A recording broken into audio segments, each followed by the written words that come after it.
Modern. When something is modern, it is new and from the present.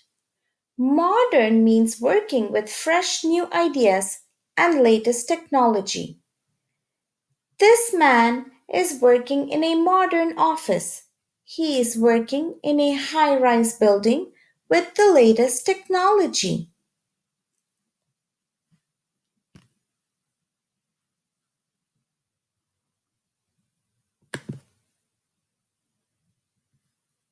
Assembly line. An assembly line is part of a factory where work passes from one person or machine to the next. In an assembly line, each worker does something different.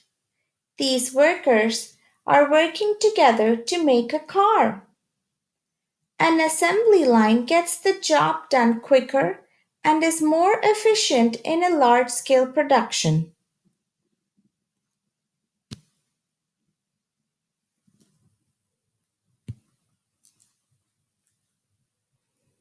Advanced.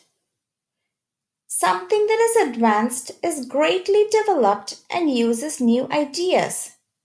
Today's trains are more advanced than those in the past because it uses the latest technology. In the past, we had steam locomotives that used coal.